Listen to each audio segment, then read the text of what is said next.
Assalamu alaikum. My name is Nuzhat. I am lecturer of economics in Government Degree Girls College, PIB Colony, Karachi.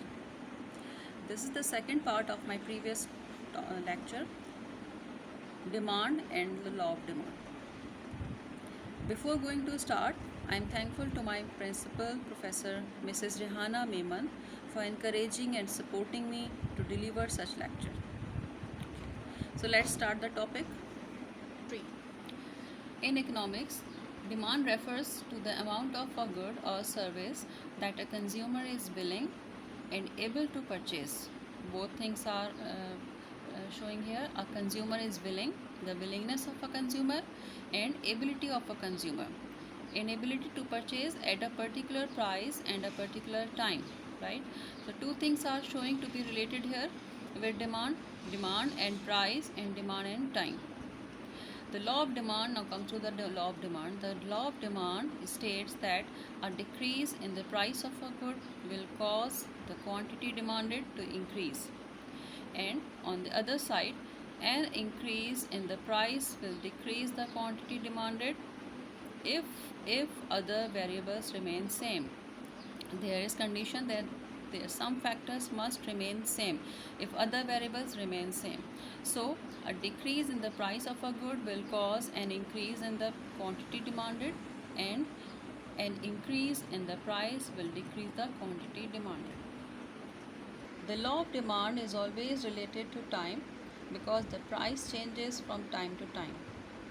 This law also tells that there is a negative relationship between price and quantity demanded. The law is showing inverse relationship between demand and quantity demanded and price. These arrows you are looking here shows the concept of the law of demand in a very clear manner. The red arrow, which is going upward, shows that when the price goes up, so as a result of the price goes up, the quantity demanded, in the blue arrow, the quantity demanded goes down, right? On the other side, when the price goes down, the second blue arrow, which is sloping downward, when the price goes down, so as a result the quantity demanded goes up in red arrow. So these arrow will clear the concept of the law of demand. So there is an inverse, or there is a negative relationship between price and the quantity of demand. The law of demand can be explained by two ways. First, demand schedule, and second is demand curve. The demand curve and demand schedule, they are the two ways of describing relationship between price and quantity demanded. What is demand schedule and what is demand curve? A table that shows quantity demanded at different prices is called demand schedule. It's of two types: individual demand schedule and market demand schedule. And what's a demand curve? Demand curve shows how much of a commodity people are willing to buy at different prices. In the diagrams below, you are looking the two ways, demand schedule and demand curve. Demand schedule, we are taking in demand schedule the prices of we are taking price of milk here. Okay, price of milk is rupees 50 in the market, and the quantity which is demanding by people is 6 liter milk. Okay, so at price 50, 6 liter of milk is demanding in the market. This is the initial condition. Now suppose that price rises from 50 to 70.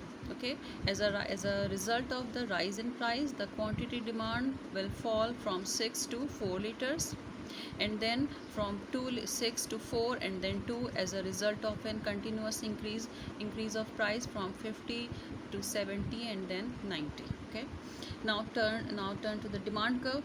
The demand curve shows the relationship between different prices and different quantities which are buying here. 3 points you are looking here: A, B and C. Points A, B and C showing different combinations of price and quantity demanded. So we are taking price from, now suppose that initial price is P, and now price goes up from P towards P2. So as a result of rise in price from P towards P2, the quantity which is initially Q, denoted by Q, so Q falls, moves backward from Q to Q1. Okay, this is this combination is showing by point A. Okay, now the second condition, now suppose from price from P is become falling from P to P1.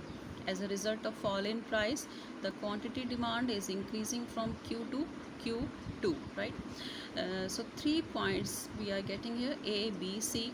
By joining all these points A, B and C, we get a curve which is known as demand curve. The demand curve states the different combination of prices and as a result quantity demanded. The law of demand applies only if some factors remain same. They must remain same and they do not change. They are called assumptions of the law. These are the assumptions of the law. First assumption is income of consumer remains same. Income must remain same during the particular time period. The second is preferences, taste, customs, habits, fashion, season, they remain same during the time period. No substitute for the commodities available. Size of population remains same during the time period. Number 5, no expectation of a price change in future.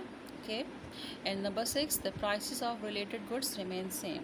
So these are the assumptions, or these are assumed to remain same during the law of demand. Okay, so hope you all could understand, could clear my concept, and could be able to understand the law of demand. Okay, thank you. Allah Hafiz.